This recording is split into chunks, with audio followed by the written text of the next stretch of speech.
Well, I'd like to welcome you to the first slideshow presentation associated with the Summer 2010 EDEF606 Educational Research course. My name is Greg Sherman. I am the faculty member who will be facilitating the course. And this first slideshow represents information and a few examples associated with the course introduction.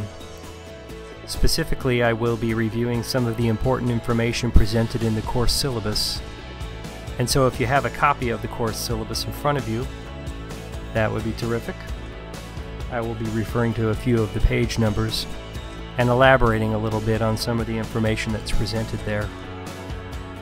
I will say that during the movie presentations for this course, the video presentations, it would really be a good idea if you wore headphones, just because the verbal information in conjunction with the visual information presented is very important, and it minimizes distraction if you have them.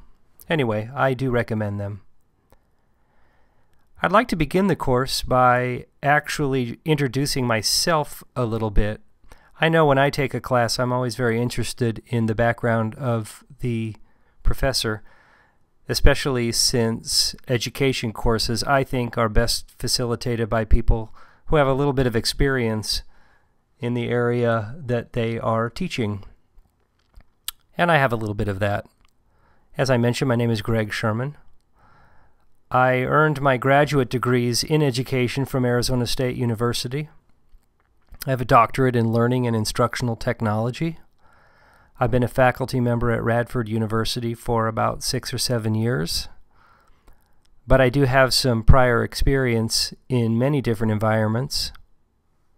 Here's my NASCAR logo sheet representing some of the places that I have experience conducting educational research and working as a teacher or as an administrator. Just looking at some of the logos, I taught at Emporia State University in Kansas for a while. I taught at Fairleigh Dickinson University in New Jersey. Most of my experience represented on the slide here was at Mesa Public Schools in Mesa, Arizona. I taught junior high and high school science. So a lot of my examples in education are associated with science. I also taught at Arizona State University as a graduate student, and I currently work as a consultant in the evaluation of learning materials for the National Science Teachers Association. And as indicated on this slide, I also have experience teaching at Northern Arizona University. I'm from the Phoenix area. I also have a few years' experience teaching at Virginia Tech, which brought me to the lovely New River Valley in the first place. Actually brought me to the lovely state of Virginia. And here I am. I'd like to talk a little bit now about how the course is going to operate, how it's going to function. This is a web-based class, and some of you have already communicated with me that you have never taken a web-based course before, so I want to just talk a little bit about how things are going to operate. Perhaps most importantly, the primary means of communicating with me about the course is going to be via email. And I set up a special email account just for this class, and I have the address included in the syllabus, and it is here on this slide. So if you have something to communicate with me about, you can get a hold of me via email first. That'll be the quickest way. I'm also not averse at all to answering the phone, though I'm not in the office that often. Phone number is included in the course syllabus as well on the first page. I emailed you all about the books earlier, but I want to say just a little bit about them.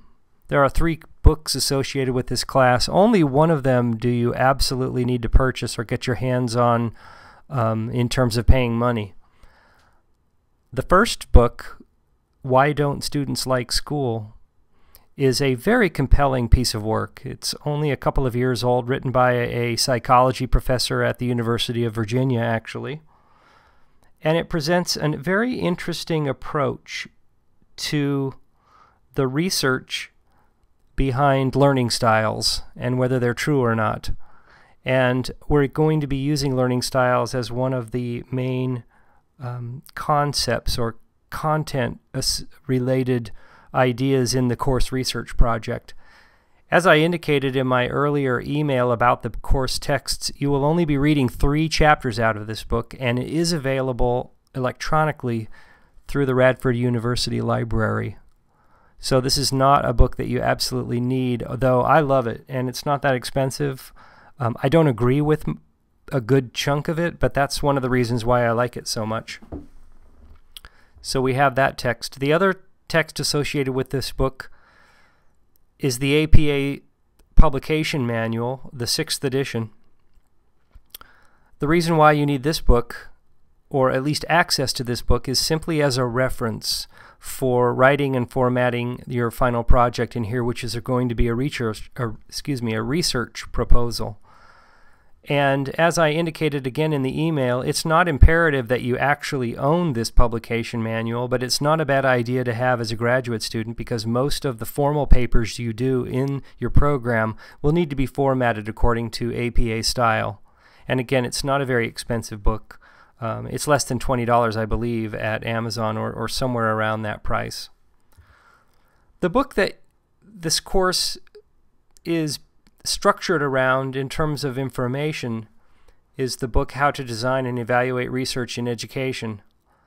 And this book really represents the lecture material that I would be presenting and elaborating on if I were teaching this face-to-face. So you can look at this particular book as the lecture notes.